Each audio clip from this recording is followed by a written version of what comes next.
Doa dalam Islam sangat dianjurkan. Bahkan kata Nabi SAW, ad-doa huwal ibadah. Doa itu sebenarnya inti daripada ibadah.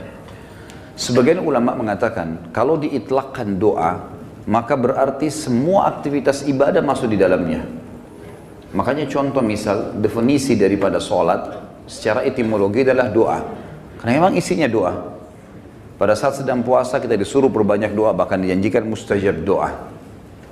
Kita melakukan aktivitas apa saja, keluar rumah, masuk rumah, mau makan, habis makan, mau keluar masuk kamar mandi, keluar kamar mandi, mengenakan pakaian, membuka pakaian, apa saja ada doanya. Dan doa dijadikan senjata bagi orang-orang beriman oleh Sang Pencipta Allah. Sebagaimana sabda Nabi SAW, ad-doa silahul mu'min. Doa adalah senjatanya orang-orang beriman. Hadis ini masih diperselisihkan para ulama, tetapi memang dijadikan sebagai gambaran oleh para ulama yang lainnya tentang masalah bab doa, karena dia hanya dukungan, dia bukan menjadi sebuah intisari daripada bahasan itu. Artinya orang mukmin bisa berdoa kepada Allah sehingga menjadi senjata bagi dia untuk menolongnya dalam segala masalah yang sedang dihadapi. Kita dianjurkan teman-teman sekalian agar selalu doa, dan doa adalah munajat atau curhat, menyampaikan hajat kepada Sang Pencipta, dan tidak boleh lepas. Saya sudah sering ulangi dan saya ulangi lagi sekarang. Doa ini jadikan sebagai rutinitas kita. Dan tidak ada aktivitas kecuali diikuti dengan doa. Sampai pada tingkat antum mau masuk ke satu tempat, mall, mau beli baju, minta sama Allah parkiran.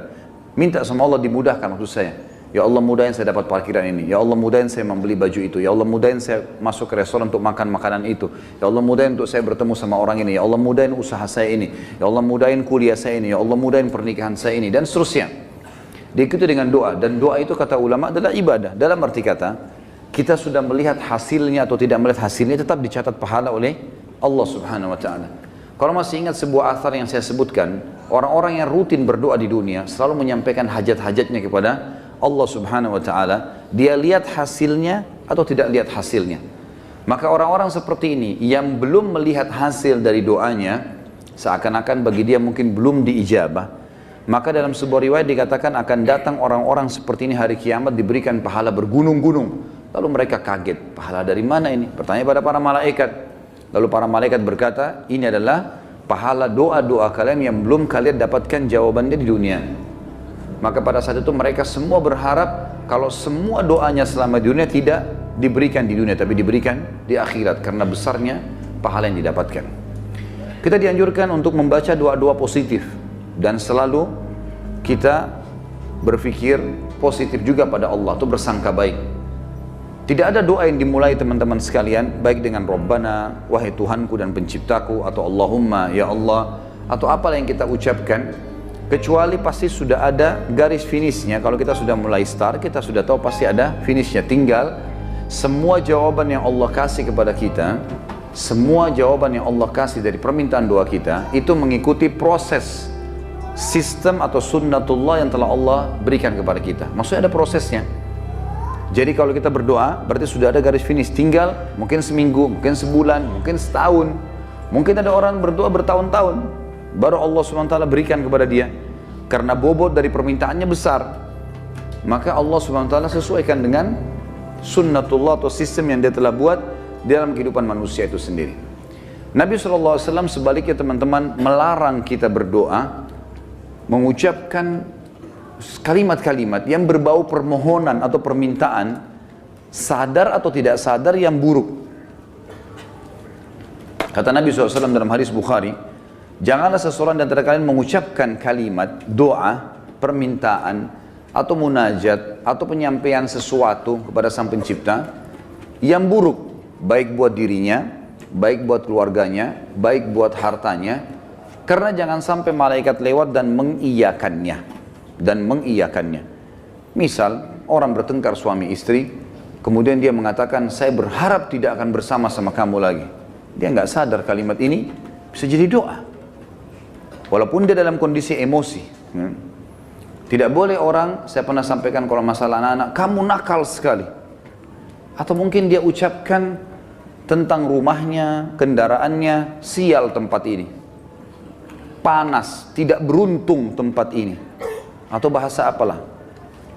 Doa-doa atau kalimat-kalimat yang terlantunkan seperti ini yang akhirnya sama saja munajat tapi buruk buat dia, buat keluarganya, buat tunggangannya, buat hartanya, namanya laknat.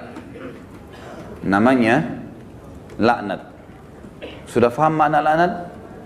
Hah? Mana suaranya? Berarti semua ucapan negatif untuk diri, untuk keluarga, untuk harta, namanya laknat. Dan ini hukumnya dosa besar. Tidak boleh melaknat diri sendiri, nggak boleh melaknat keluarga, nggak boleh melaknat harta. Dan laknat saya bilang tadi, masuk di dalamnya semua perkataan yang akhirnya berisi munajat, harapan, permintaan, tapi negatif. Ini nggak boleh. Dan ingat teman-teman, bukan cuma sekedar tidak boleh, Imam Az-Zahabi masukkan dalam dosa besar. Kita nggak boleh melaknat diri sendiri, nggak boleh melaknat juga orang lain, nggak boleh melaknat harta, nggak boleh melaknat benda, nggak boleh semuanya. Dan kita akan baca nanti ada hadis, ada seekor unta yang dilaknat oleh pemiliknya, maka Nabi SAW suruh penduduk Madinah muslimin meninggalkan unta itu. Jangan ada yang sentuh lagi unta itu, karena sudah dilaknat oleh pemiliknya. Hanya karena pada saat pemiliknya nunggangi dia, kaki unta ini kesentuh batu, akhirnya dia hampir jatuh. Mungkin kalau kita naik mobil atau motor sekarang tiba-tiba ada yang ugal-ugalan lalu kita rem tiba-tiba. Kadang-kadang ada orang kalau kurang berzikir teman-teman, tidak biasa lisannya berzikir, yang keluar semua kata kotor nantinya. Tapi kalau orang biasa berzikir, oh subhanallah, Allahu Akbar, dia berzikir lain. Itu positif karena dia sudah terbiasa berzikir maka keluar kalimat itu. Atau tabrakan tiba-tiba, naudzubillah. Tapi kalau dia tidak biasa maka otomatis keluar kalimat-kalimat yang tidak baik. Dan itu bisa jadi doa buat dia atau buat orang lain. Nah kalau buruk berarti namanya laknat, dosa besar. Jelas ya? Ini judulnya. Judul dosa besar 39 adalah melaknat. Saya akan bacakan Imam Az-Zahabi mengangkat dalil-dalilnya teman-teman sekalian. Di antaranya adalah hadis riwayat Bukhari Muslim, hadis yang sangat ringkas, pendek, padat sekali. Dan sebagian ulama mengatakan dari hadis ini sudah cukup sebenarnya setiap mukmin punya pengontrol dalam bermuamalah dengan dirinya atau orang lain. Pendek sekali bunyinya, kata Nabi SAW, la'nul mu'mini kaqatlihi. Melaknat seorang mukmin adalah seperti dosa membunuhnya. Seperti dosa membunuhnya. Jadi kalau kita lagi jengkel sama seseorang, selama dia muslim, kalau kita ucapkan kalimat itu maka akan kena. Dalam sebuah hadis yang lain apa? Kalau seandainya ada orang melaknat orang lain, maka laknat itu akan naik ke langit. Kemudian tidak diterima di langit. Lalu Allah memerintahkan laknat itu, doa buruk tadi, kembali ke dunia. Kalau orang yang disebutkan padanya laknat berhak mendapatkannya, memang dia orang pelaku itu, maka akan kembali padanya. Tapi kalau tidak, maka akan kembali pada pengucapnya. Jadi pengucapan doa buruk bisa kembali kepada pengucapnya, kembali kepada kita, naudzubillah. Kecuali keadaannya teman-teman, memang kita dibolehkan melaknatnya secara syar'i, seperti orang melaknat iblis, melaknat atau mengutuk orang-orang kafir yang sengaja memerangi kaum muslimin, seperti di kancah peperangan ada orang kemudian menyerang muslimin dan menyakiti muslimin, lalu kita mengatakan semoga Allah membinasakannya. Sama kan laknat itu, tapi di sini babnya terbuka, pintunya terbuka, ya. Karena memang dibolehkan secara syar'i. Kalau orang hanya pelaku maksiat teman-teman, tidak boleh dilaknat. Apalagi kalau dasarnya orang ini orang mukmin yang tidak bermaksiat. Seperti pernah ada seorang yang berzina di zaman Nabi SAW lalu dirajam, dilempar batu. Lalu ada seorang sahabat berteriak mengatakan semoga Allah melaknatmu. Kenapa? Karena dia berzina dan memang nyata kepergok, lagi dihukum. Berarti orang lagi buat maksiat kan? Sama kalau kita orang lagi mabuk misalnya di pinggir jalan, tetap nggak boleh dilaknat teman-teman. Lebih baik kita ucapkan apa? Jangan kita bilang semoga Allah binasakanmu, mudah-mudahan mobilmu tabrakan. Nah, ini nggak boleh kita ucap. Ya Allah berikan hidayah. Karena pengucapan ini laknat tadi. Kalau tidak kembali ke dia dan memang tidak akan kembali ke orang-orang ini, kecuali tadi yang saya bilang orang yang dikhususkan. Iblis, syaitan, ya, orang-orang kafir yang menyakiti muslimin, ada memang pintu-pintunya saja. Kalau tidak, cuma orang yang bermaksiat dari kaum muslimin tidak boleh. Apalagi dasarnya bukan orang bermaksiat.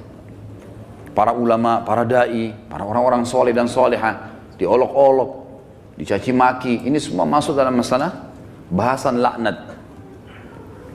Melaknat orang mukmin maka lebih berat atau bahkan sama dengan membunuhnya. Kita tahu bunuh dosa besar. Sebagaimana sudah kita bahas juga di dosa besar kita yang kedua, masalah membunuh adalah dosa besar dan itu sangat berat.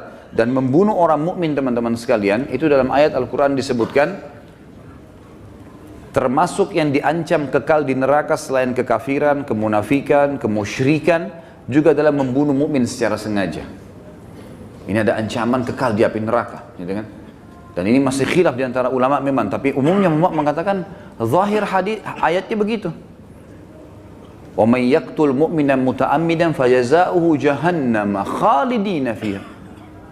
Siapa yang bunuh orang mukmin, maka dia akan disiksa atau dikekalkan di dalam api neraka, ya. Itu ada di dosa besar nomor 2. Maka dia akan dimasukkan ke dalam api neraka dan dia akan kekal di dalamnya.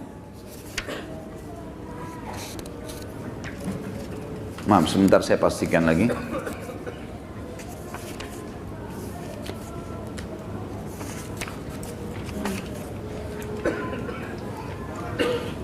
Iya.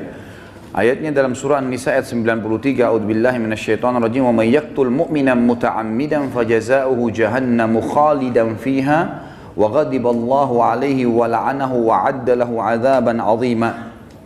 Dan saya beristighfar tadi karena saya salah dalam membaca ayat, tapi ini ayat yang benar, An-Nisa 93, yang artinya barang siapa yang membunuh seorang mukmin dengan sengaja, maka balasannya neraka jahanam dan dia kekal di dalamnya. Dan Allah murka kepadanya dan melaknatnya serta menyediakan azab yang besar baginya.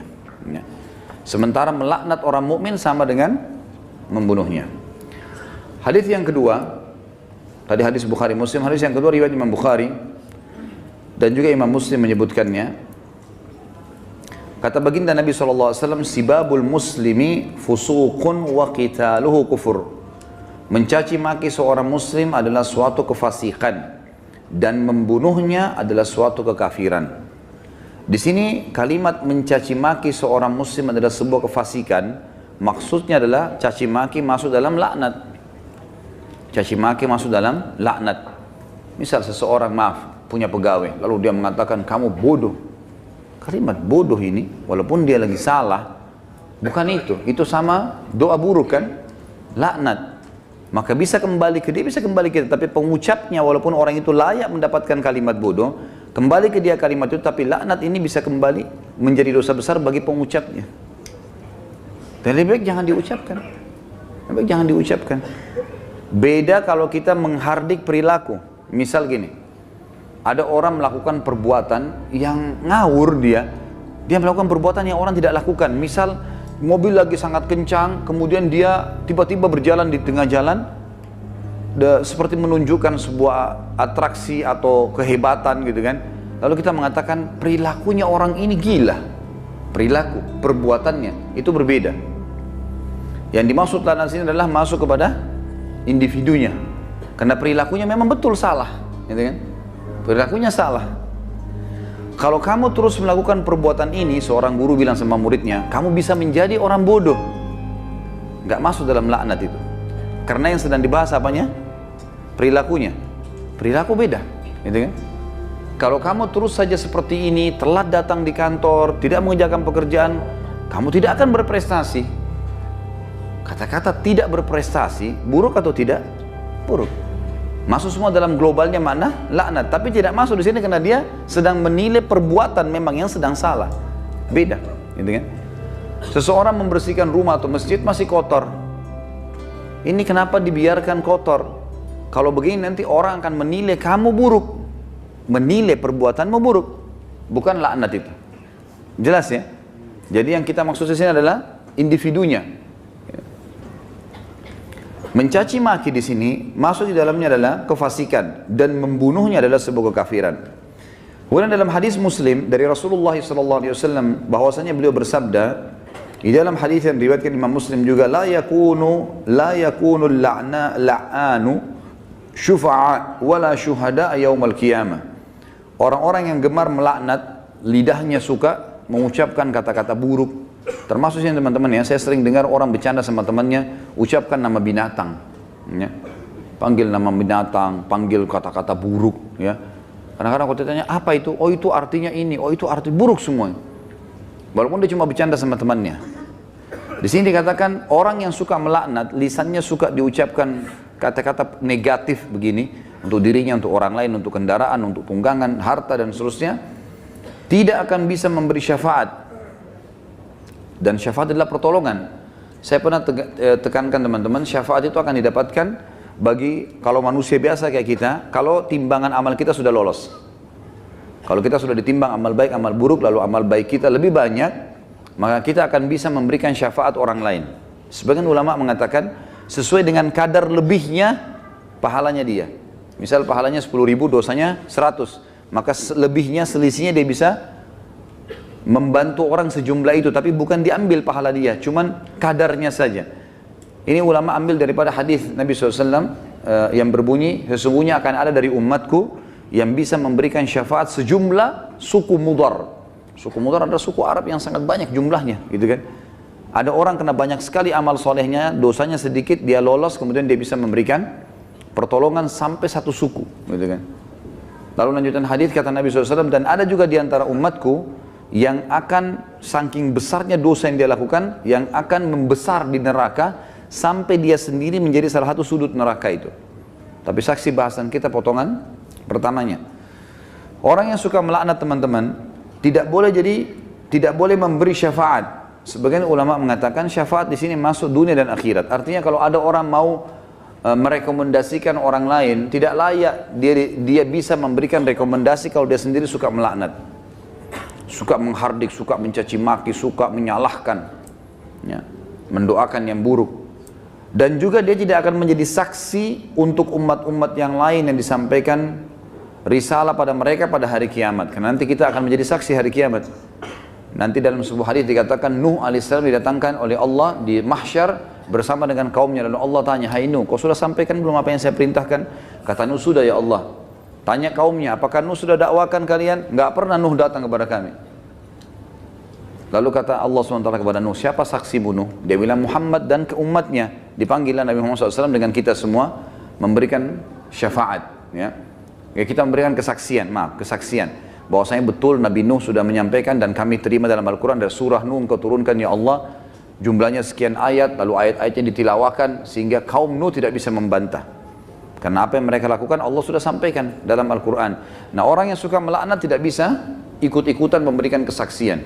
Tentu ini sebuah kebanggaan pada hari kiamat, ya, karena kita bisa jelas, oh ini umat Muhammad, umat yang terbaik, karena kita umat terbaik. Sebagaimana sabda Nabi SAW dalam sebuah hadis yang sahih yang lain, tidak ada satupun umat sebelum kalian kecuali berharap menjadi kalian, gitu kan? Karena besarnya fadilah kita sebagai umat Nabi Muhammad SAW. Nabi SAW juga mengingatkan agar setiap muslim tidak boleh memilih teman yang suka melaknat atau lisannya suka mengucapkan kata-kata yang tidak baik. Nah, itu disebutkan di dalam riwayat Imam Muslim. Kata Nabi SAW, la yanbaghi li sadiqin an yakuna la'anan. Tidaklah patut bagi seorang teman menjadi seorang tukang laknat atau suka melaknat.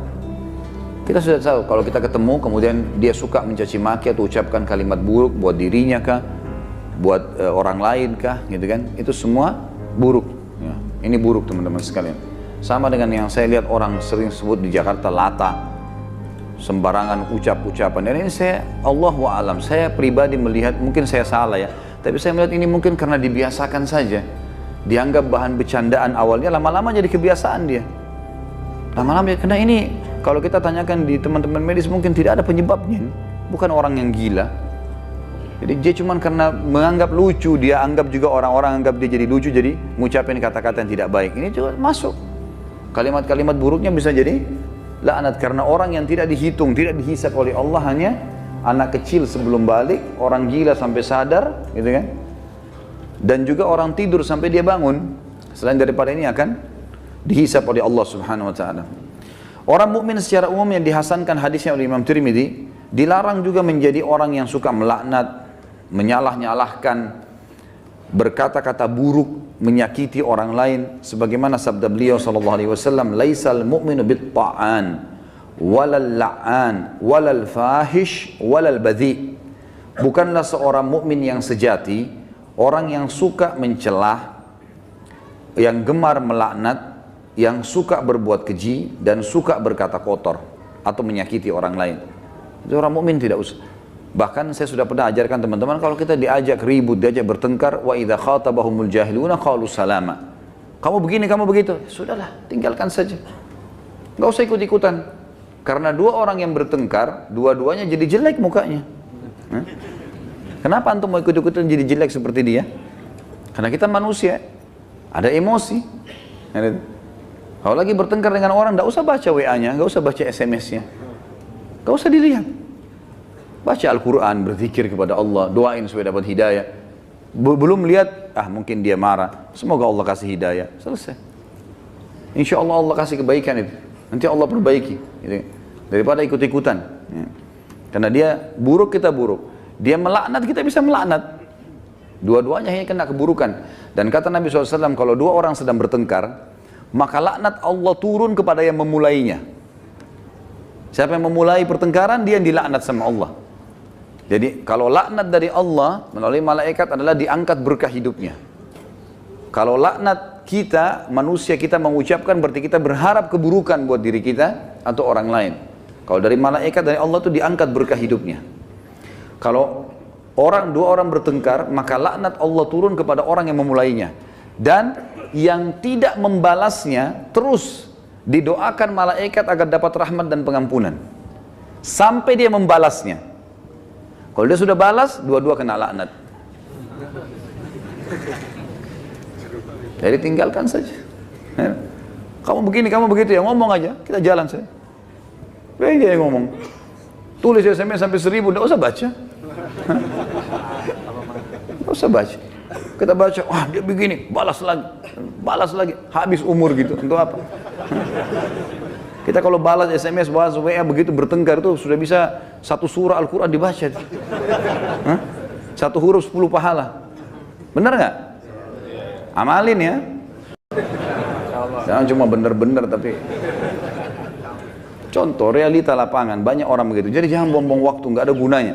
Orang mukmin itu tidak suka mencela. Memang tidak gemar, dia tidak mau. Nggak usah ribut-ributan. Kita jelaskan pada saat perlu. Kalau ada pun orang teman-teman, ada dosa besar nanti yang kita bahas, masalah tidak boleh berdebat.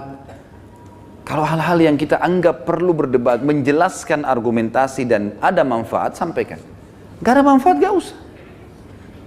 Kalau diajak dialog, kemudian kita nanti jelaskan juga sama saja, nggak ada perubahan dan kita tahu ini sebenarnya salah, untuk apa kita berdebat? Nggak ada gunanya kan? Nggak ada gunanya. Pernah salah satu ulama di Madinah didatangi oleh seorang syekh Syiah dari Iran di musim haji, waktu kami masih mahasiswa di sana, diajak berdialog, kami mau berdialog. Syekhnya angkat Quran, kemudian dia bilang di depan mahasiswa, saya mau berdebat dengan anda, tapi percaya nggak dengan ini? Quran ini, diangkat Quran. Percaya nggak? Quran ini Quran ahli sunnah, 30 juz. Qurannya mereka 49. Kata dia, tidak, saya tidak percaya. Kata Syekh, saya tidak mau berdebat. Lalu rujukannya apa nanti? Nggak ada gunanya. Macam-macam mereka ucapkan, oh penakut, oh begini. Ngomong aja, silakan. Ukir kata-katamu sepanjang mungkin, tidak masalah. Tulis silakan sampai capek. Malaikat juga catat kan. Dan kalau laknat itu, doa itu tidak layak untuk orang itu, kembali ke siapa? Ke dirinya sendiri. Kamu bodoh, kamu begini. Dia sedang bilang, ya Allah jadikan saya bodoh, ya Allah jadikan saya begini, jadikan saya sial. Na'udzubillah. Hah? Paham ya? Alhamdulillah. Amalkan.